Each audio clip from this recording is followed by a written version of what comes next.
After 1 e4 e5, which is a better second move for white? 2 knight f3 or 2 knight e2? Correct. This is a first-rate reply. White develops his king-knight to its ideal square, f3, while menacing black's e-pawn. Thus, knight g1 f3 is said to gain time because it compels a response. If black were to ignore white's move and not safeguard his e-pawn, white would be in position to capture the e-pawn for free. The best developing moves tend to be those that activate your own forces while simultaneously threatening the enemy's.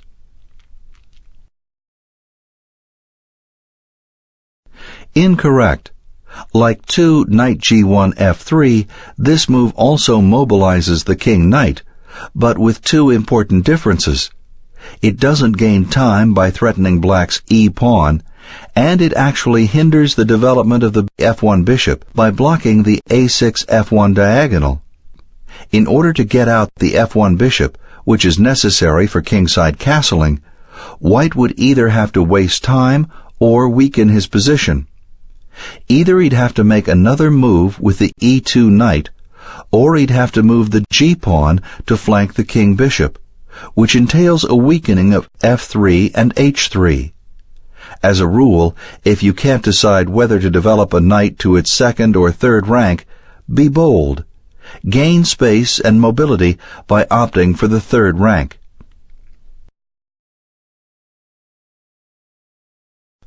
After 1 e4 e5, which is a better second move for white? 2 bishop c4 or 2 bishop b5?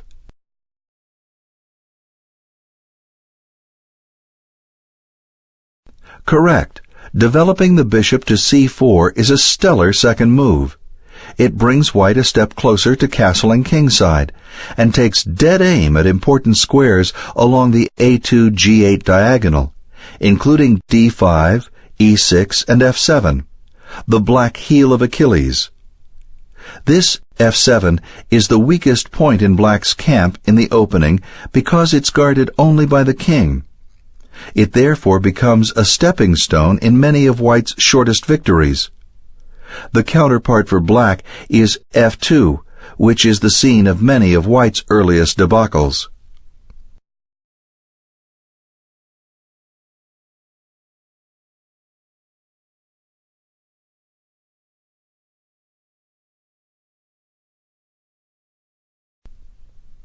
Incorrect. This develops a piece and pins black's d-pawn to its king, but it doesn't gain time or threaten anything concrete. Moreover, it should lead to a loss of time if black sticks a pawn in the bishop's face by c7 c6. This will constrain white to waste a move, withdrawing the bishop to a safe square. Not every development gains time. Some lose time by encouraging the opponent to make useful moves that wind up stealing the initiative. Whoever has or gets the initiative usually can determine the course of play. Putting it in different words, if you have the initiative, you will be able to attack, while your opponent will have to defend. That's a meaningful advantage, so don't play moves that waste time and/or forfeit the initiative. After 1 e4 e5, which is a better second move for white? 2 f4 or 2 g3?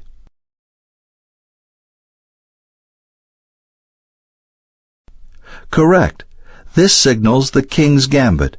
1 e4 e5, 2 f4, an opening which offers the f-pawn in exchange for attacking chances. Moving the f-pawn doesn't develop a piece proper, but it prepares unveiling the f-file for use by the king-rook once white castles kingside. With an open f-file, the rook can then target black's vulnerable f7 square. Meanwhile, white's pawn at f4 assails black's pawn at e5. If black deals with the threat by taking the threatener, 2e5 takes f4, white plans to play d2, d4, establishing a classical pawn duo in the center. But after 2e5 takes f4, white shouldn't move the queen pawn up immediately. 3d2, d4, because black would then have a venomous queen check at h4. This would be unsatisfactory news for white's king, so white usually delays central expansion until he's first developed the king-knight to f3.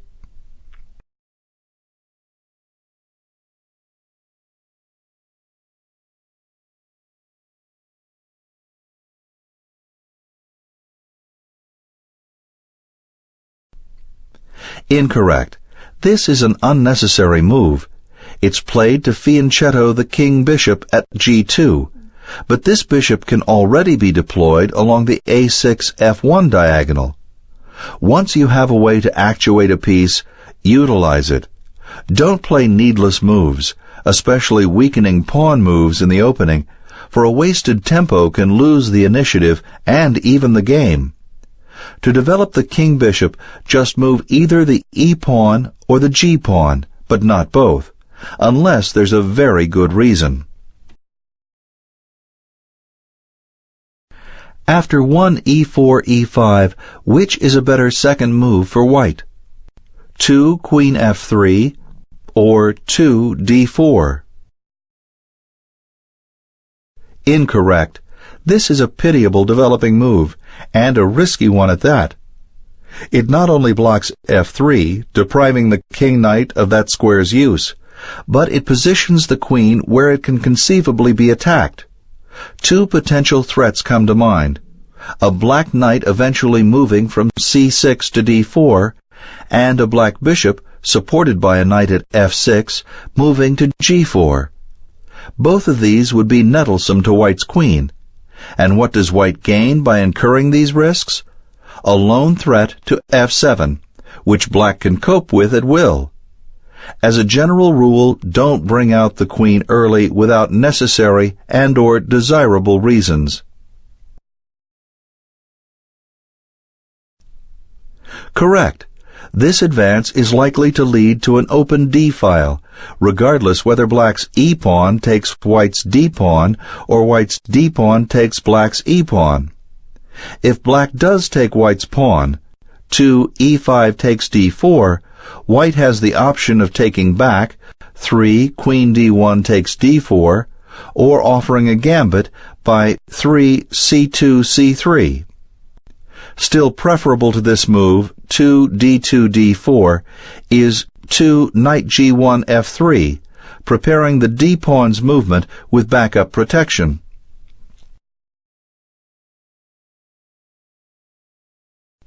After 1 e4 e5, which is a better second move for white? 2 queen h5 or 2 knight c3? Incorrect. This is a ferocious-looking move, threatening the e-pawn and preparing trouble for the f7 pawn, but the two threats are easily rebuffed. For one, e5 can be protected by the splendid developing move 2 knight b8 c6, bringing the queen knight toward the middle, and if f7 should suddenly need protection, say after 3 bishop f1 c4, black can rely on his own queen, positioning it at king 2, 3 queen d8 e7. The square f7 would then be solidly fortified, and though both queens would be out there early, it would be white's to come under fire first, when black's king-knight eventually lands on f6. White would then have to relocate his queen as black pilfers the initiative. Here, white brings out the queen early, and it backfires. Black brings out the queen early, and it works to his advantage. This shows the problem with principles, that there are times to adhere to them and times to ignore or violate them. In so many situations, we must decide what to do without reference to these vague generalities. I suppose we could cover ourselves, phrasing the principle to say, don't bring out the queen early unless circumstances require it. This works on paper, and indeed chess teachers often resort to this expedient. But do such platitudes have any practical value? Wouldn't students reading such offerings still be pretty much in the dark? Suppose every piece of advice took this tautologous form: don't do anything unless you should. Could such statements enable us to understand what's really happening on the chessboard or anywhere else? It's doubtful. Nor is it likely that we could use these circumlocutions to help us find our next move.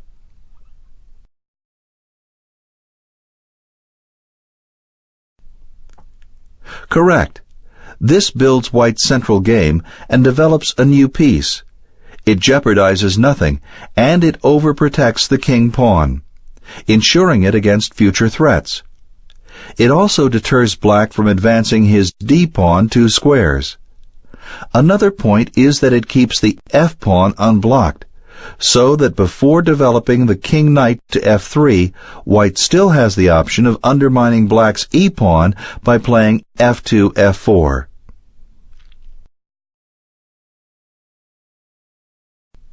After 1 e4 c5, which is a better second move for White? 2 knight f3 or 2 d3? Correct. This is obviously a good move. It develops a piece toward the center, with emphasis on d4 and e5, and it facilitates kingside castling. It also acts as a bolster for the enterprising advance 3 d2 d4. Incorrect. This is not so deficient a response. It solidifies the king-pawn, it unclogs the c1 h6 diagonal for the queen-bishop, and it deals with central issues. If there's a slightly unpleasant side, it's the unnecessary defensiveness of White's pawn play. For one, it cedes the ability to follow with d3, d4 without loss of time. Why waste a turn, taking 2 moves for the d-pawn to reach d4, when the same effect could be achieved by moving the d-pawn just once? The advance d2, d3 also blocks in the king-bishop, so that it can't reach c4 or b5. Generally, one should try to develop the king-bishop outside the pawn chain before obstructing its line with a central push. And why guard the e-pawn so inflexibly when the same protective assurance could be achieved by instead developing the queen-knight to c3? Moreover, by playing 2 knight b1 c3, White could still follow with a subsequent 1-square advance of the queen-pawn d2 d3 without having to give up on the option of advancing the queen-pawn 2 squares ahead, d2 d4, once the king-knight is in place at f3. It's usually best to retain choosing power for as long as possible because this tells the opponent less and therefore restricts his freedom. The move 2 knight b1 c3 is often played to set up a closed Sicilian defense, where White doesn't open the center by advancing the d-pawn 2 squares. Instead, White keeps the center closed by advancing the d-pawn only 1 square, avoiding line-clearing exchanges. After 1 e4 knight f6, which is a better second move for White? 2 f3 or 2 e5? Incorrect. I'm not saying that you should avoid this move like the plague, for it does have its utility in certain openings, but this is not one of them. The move is unnecessarily weakening, and its purely defensive character is out of place here. Better is the aggressive 2 e4 e5, or even the developing knight b1 c3.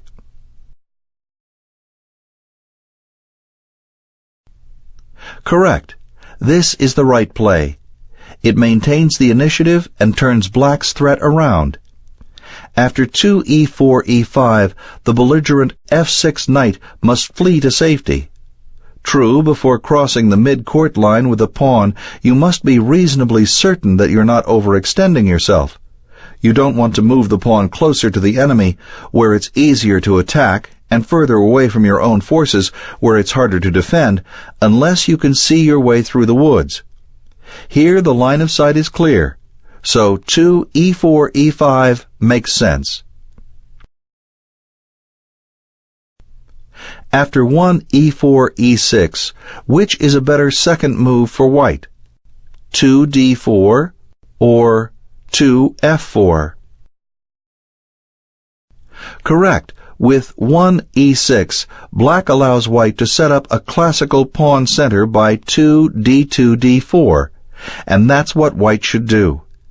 After moving both central pawns 2 squares ahead, white is ready to galvanize all his forces without having to move another pawn. For instance, he could move the knights to f3 and c3, the bishops to destination squares along their unblocked diagonals, the queen to d2, d3, or e2, depending which the ensuing play renders best. And after castling, white can station both rooks on central files at d1 and e1. With only 2 pawn moves, white thereby accomplishes maximum piece deployment.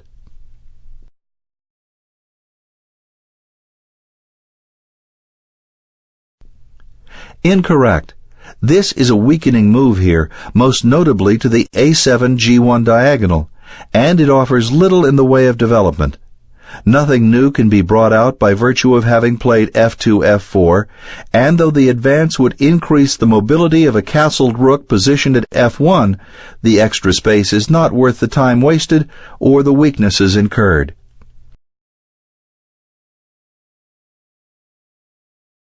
After 1 e4 c6, which is a better second move for white? 2 knight c3 or 2 c4?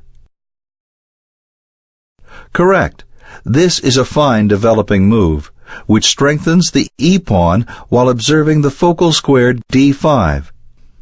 It's less usual in the Caro-Kann defense, 1 e4 c6, than the more steadfast 2 d2 d4, but it's perfectly okay, and it still allows for transpositions back into variations that could stem from the mainline alternative 2 d2 d4. Transposition is a word that refers to variant ways to achieve the same position by virtue of a different move order. For example, although queen pawn 1 d4 and king pawn 1 e4 openings tend to be quite dissimilar, you attain the same position whether the game goes 1 d4 e6, 2 e4, or 1 e4 e6, 2 d4. Here the order turns out not to be relevant, but this is not always the case. In more complex situations, a knowledge of transpositional possibilities can help you thwart your opponent most unexpectedly. By playing your moves in a different order, you might be able to achieve all of your objectives while stopping your opponent from realizing some or all of his.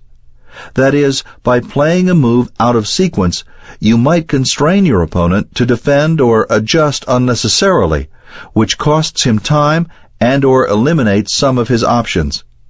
You might get everything, and he gets zilch.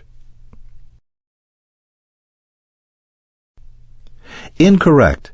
This is not a terrible move, but it's a little risky, in that it weakens d3 and d4 by placing the c-pawn where it can no longer influence these squares. Since white's e-pawn is in the same boat, these central holes could become meaningful liabilities if white doesn't stay alert. Nor does the move 2 c2 c4 pay much attention to development, for no new piece can be brought out because of it. The queen already had a clear diagonal. If there is a chief point to the move, it is to be able to exchange the c-pawn for black's d-pawn when and if black plays d7 d5.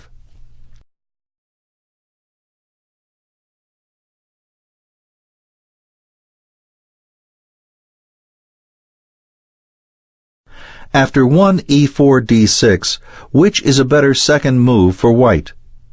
2 g3 or 2 d4? Incorrect. This is not very prudent. It prepares to fianchetto the king bishop, But why engender weaknesses when there already exists a perfectly good way to develop the king-bishop along the a6 f1 diagonal? Don't play uncalled for moves, especially pawn advances, for you're stuck with the consequences. Unlike pieces, pawns can't move back to where they were.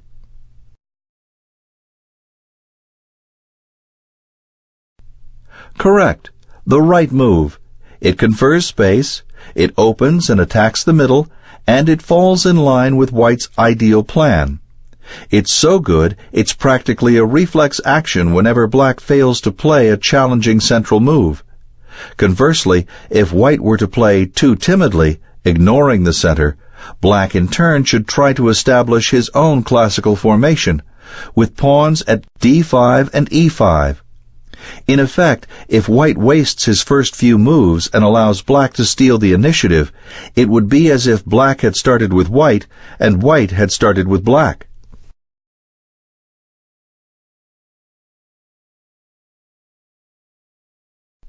After 1 e4 g6, which is a better second move for White? 2 b4 or 2 knight f3? Incorrect.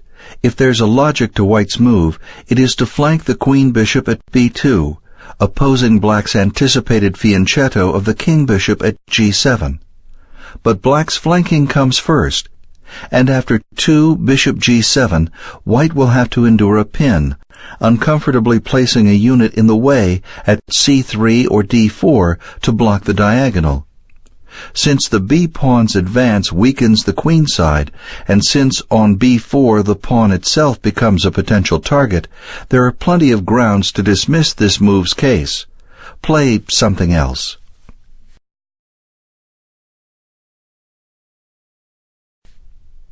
Correct. Not the best move here, 2 d2 d4 is, but much better than ill-considered thrust 2 b2 b4. It develops the knight toward the center. It attacks d4 and e5.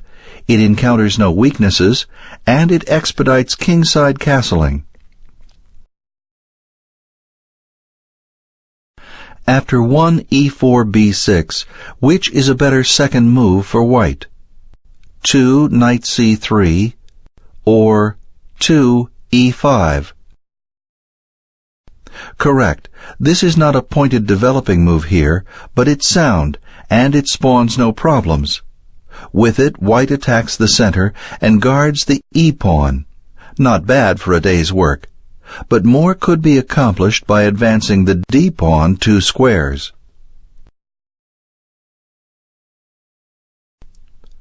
Incorrect. This is unnecessary and overextensive. By advancing the pawn across the frontier line, the imaginary line between the 4th and 5th ranks, without point or adequate preparation, White makes the foot soldier easier for Black to attack. In attempting to cope with these threats, White might be forced to play a few defensive moves which could cede the initiative. Try not to play too many pawn moves in the opening, for they tend to create weaknesses as they waste time.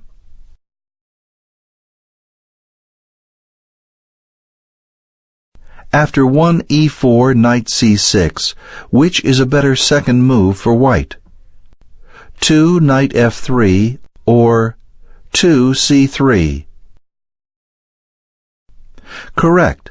This builds White's game, speeds up kingside castling, and supports the subsequent advance 3 d2 d4. But why not play it immediately? 2 d2 d4. White's queen already backs up the push, so additional protection is not compulsory. Don't prepare to do what you can do at once. Just do it. Incorrect. This is an unnecessary preparation. If White wants to play d2, d4, he can do so without adding protection to d4. A couple of other negatives. The move denies the queen-knight use of c3. It doesn't develop a piece in itself. Pawns are not pieces. And it could wind up squandering time, especially if White needs to move the c-pawn to c4. Why take two moves, c2, c3, and c3, c4, to do what can be satisfied by one, c2, c4.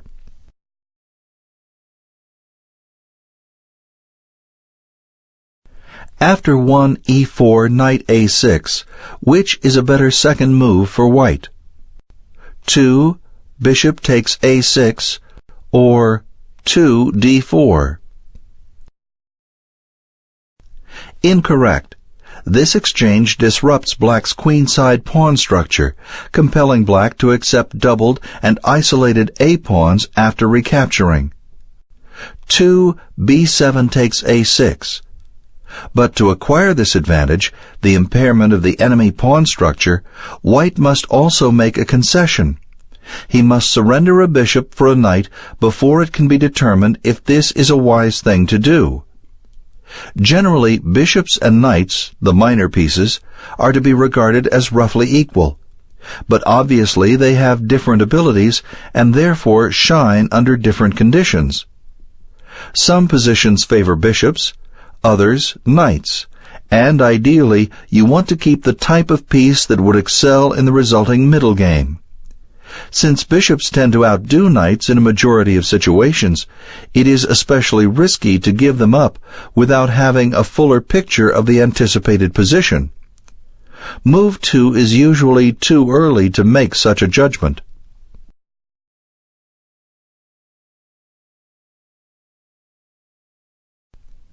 Correct.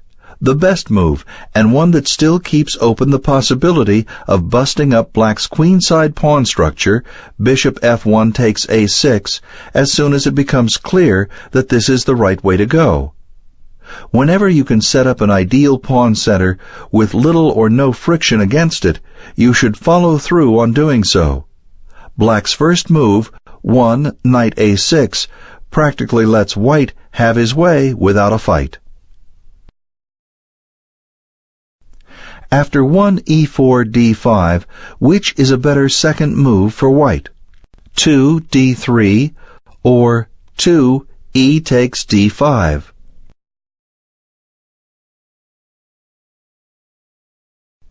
Incorrect.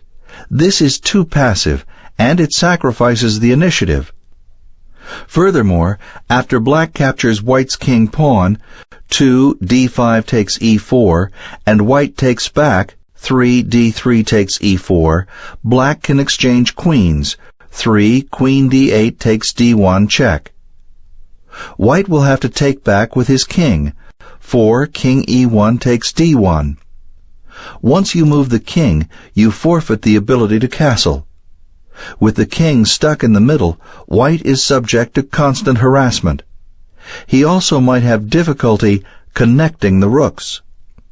You connect the rooks by moving everything else out of the way so that the rooks defend each other along the home rank. Connecting the rooks tends to be a vital element in the attempt to produce a sound game with piece harmony. But with a stumbling king blocking the way, this can be a thorny problem, for even if the rooks do become connected, it may cost too much time, and the situation could be hopeless. Instead of playing so defensively, 2 d2 d3, white can avoid misfortune by taking black's pawn instead. 2 e4 takes d5. One advantage is that by exchanging away your beset unit, you no longer have to waste time and resources protecting it.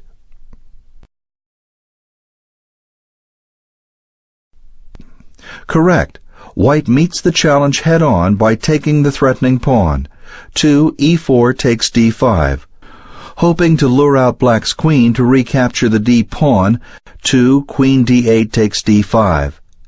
Black can avoid bringing out the queen early with 2 knight g8 f6, but either way, queen d8 takes d5 or knight g8 f6, white has solved his problem by taking black's d-pawn.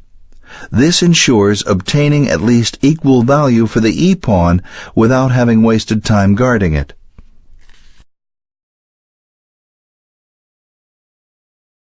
After 1 d4 d5, which is a better second move for white? 2c4 or 2c3. Correct.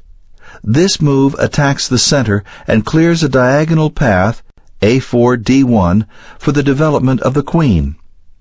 In moving c2, c4, white hopes to entice black into taking white's queen-bishop pawn. d5 takes c4. Such a capture relinquishes black's grip on e4, enabling white eventually to advance his king-pawn 2 squares ahead to form a classical pawn center. On the other hand, it's entirely reasonable for black to capture on c4, 2d5 takes c4, as long as he doesn't strain his position attempting to hold on to the extra pawn imprudently.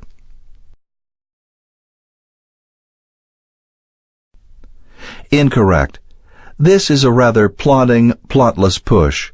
It doesn't meaningfully contribute to development, and it needlessly guards d4. Nor does it soften black's d-pawn by attacking it, as c2, c4 would. The best that can be said for it is that it doesn't lose. After 1 d4, knight f6, which is a better second move for white? 2 c4 or 2 b3? Correct. This asserts white's influence over d5. Moreover, since white intends to develop his queen-knight to c3, white decides to move the c-pawn first so that his queen-knight doesn't wind up blocking it. Moving the c-pawn also empowers the development of the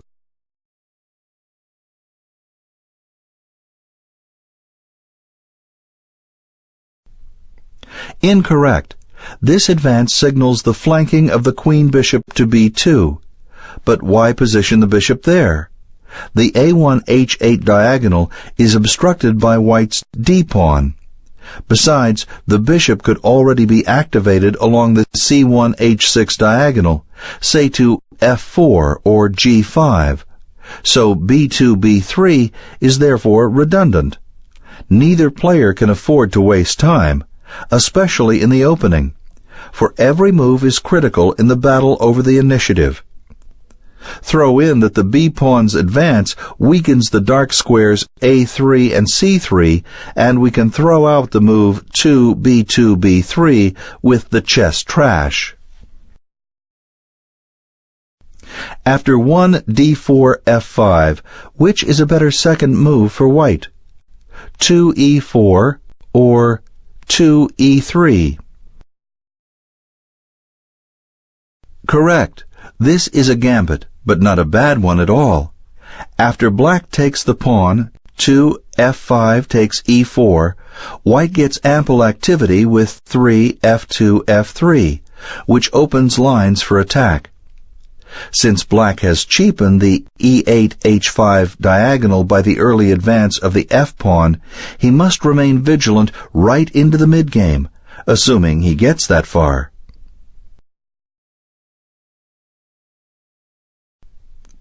Incorrect. This is not a gambit, and it's far too passive. Why close the c1 h6 diagonal before positioning the queen-bishop outside the pawn chain? Maybe it does clear a path for the bishop on f1, but the movement of this piece could be delayed until after white solves the problem of his dark square bishop. It therefore makes sense to postpone the advance of white's e-pawn with the advance c2 c4, a move useful to many queen-pawn games. After 1 d4 g6, which is a better second move for white? 2 knight f3 or 2 d5? Correct. This develops a piece and targets white's aim on the center. In particular, it bolsters the d-pawn and white's grip on e5. It also doesn't reveal important information prematurely, for f3 is the most likely place for the king-knight to reside.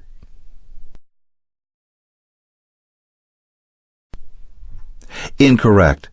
This adds some space to white's game, but it wastes time, for it makes a second move with something already out. Better to mobilize other forces, utilizing each move to develop a new unit. After 5 moves, it would be great to have 5 different soldiers in the field. In chess, as in many other endeavors, there's strength in numbers.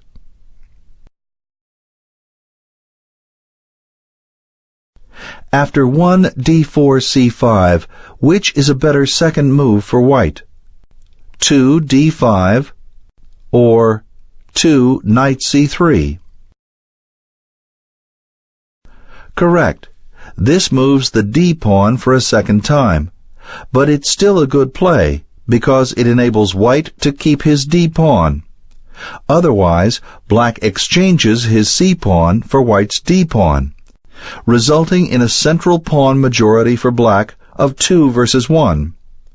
Moreover, at d5, the queen pawn exerts a constricting force over black's game, dissuading the queen knight from developing to c6. Sometimes you must transgress the principle. It's a principle, not a law of the universe, and move a unit for a second time.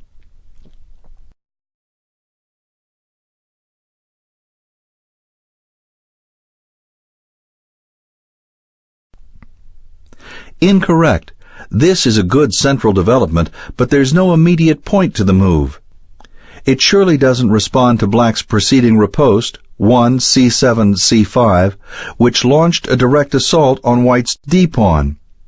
Whatever you do, always try to respond to your opponent's previous move. That's what chess is all about, thrust and parry.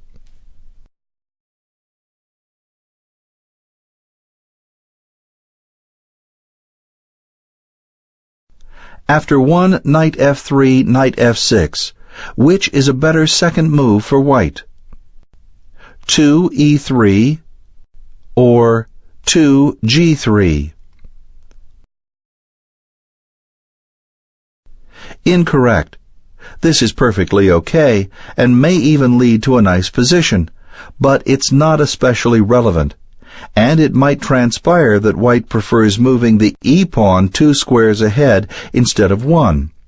In that event, this early move of the king pawn would result in the loss of a tempo. So why move the king pawn at all for now? If you have a choice of moves and a particular move being considered doesn't confer obvious advantage, and by not playing it you are able to retain certain options, don't play it.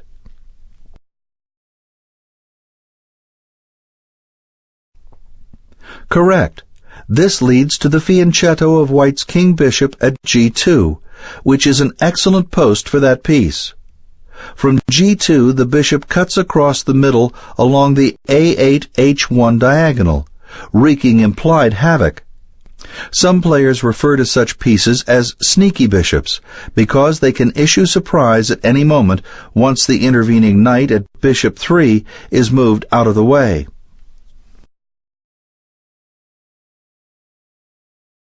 After 1 g3 d5, which is a better second move for white? 2 bishop g2 or 2 bishop h3? Correct. As a rule, once you begin a fianchetto, you should complete it. Otherwise, you're left with holes no longer guarded by the pawn that used to occupy the knight 2 square. These potential weaknesses need to be strengthened by the fianchettoed bishop. After 2 bishop f1 g2, the light square bishop reigns supreme on the a8 h1 diagonal, with particular influence on the central squares d5 and e4.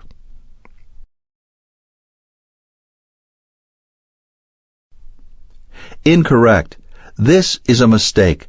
White shouldn't go to all this trouble, the flanking of his king-bishop, just to trade it off for black's less important queen-bishop.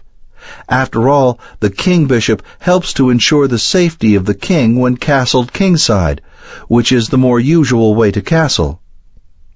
After 2 bishop f1 h3, bishop c8 takes h3, 3 knight g1 takes h3, White is left with weakness at f3 and particularly h3. Meanwhile, his king-knight is not well positioned on the board's edge. For most kingside fianchettos, it makes sense to post the bishop at knight 2, g2 for white, g7 for black. Developing the flanked bishop to the rook 3 square tends to happen more on the queen side, a3 for white, a6 for black, than the king side, h3 for white, h6 for black. For one, flanking to rook 3 on the queen side increases the chance to exchange the queen bishop for the enemy king bishop, which is usually a worthy endeavor. And sometimes one posts a bishop on queen rook 3 to guard the king bishop 8 square, f8 for a flanked white bishop at a3, f1 for a flanked black bishop at a6, which prevents the opponent from castling. Castling would then be impossible, for it is illegal for the king to pass over a square attacked by the enemy. After 1 c4 e5, which is a better second move for white? 2 d3 or 2 knight c3? Incorrect. White's quiet pawn push lets out the queen bishop, guards e4, and doesn't upset the apple cart, but it's somewhat committal. White's not yet sure whether he wants to move the queen pawn 1 square ahead or 2, and this advance is played before the votes are in.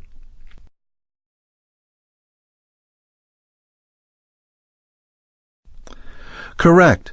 An excellent developing move that hits at the key squares in White's central plan, d5 and e4. Moreover, it doesn't give away much information unnecessarily, for in the English opening, 1 c4, White usually develops the queen-knight to c3 anyway.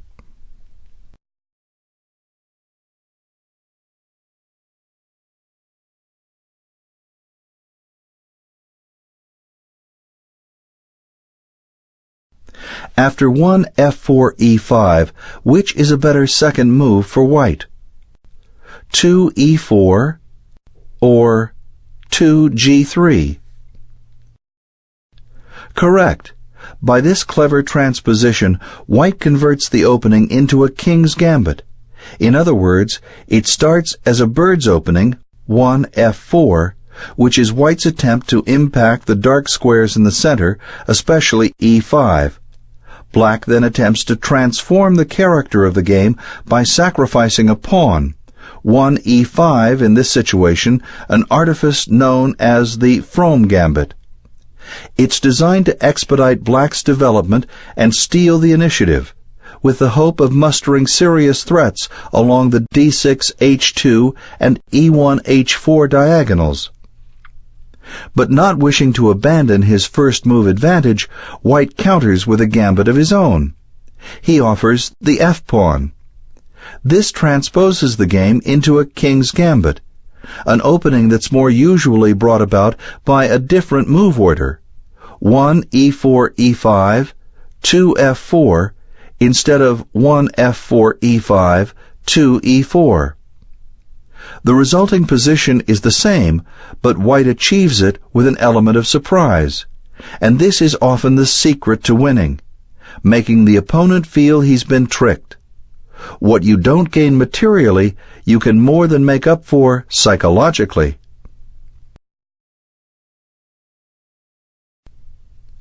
Incorrect. This is a blunder. The advance 2 g2 g3 is terribly weakening here, for if black captures the king-bishop pawn, 2 e5 takes f4, white can't afford to take back, 3 g3 takes f4. Doing so would allow the invasion of black's queen at h4, which is checkmate, 3 queen d8 h4 checkmate. Surely there must be a better way for white to start a chess game.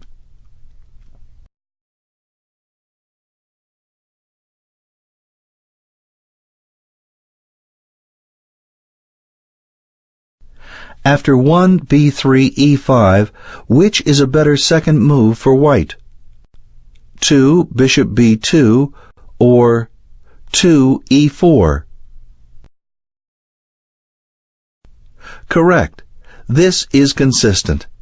It fulfills the task begun last move, the flanking of the queen bishop. A common error is to start a complex action, one consisting of two parts or more, but get diverted without wrapping up the initial package. If you start something, finish it.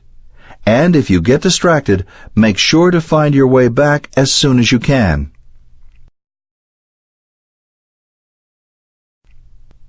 Incorrect. This deflects white from his intention to flank the queen bishop at b2, a transaction he should consummate with celerity. But it's not a horrendous move. 2e2 e4. It's just not particularly consistent. If white wanted to play a king-pawn opening, why not do it at once with 1e2 e4? So that's the real problem. These two ideas, b2 b3 and e2 e4, seldom go together. They represent different approaches to the center. One of influence from the flank, the other of direct central occupation. In chess, it's important to make up your mind and to stay with your plan. And you shouldn't change plans unless circumstances dictate it. Otherwise, nothing ever gets done.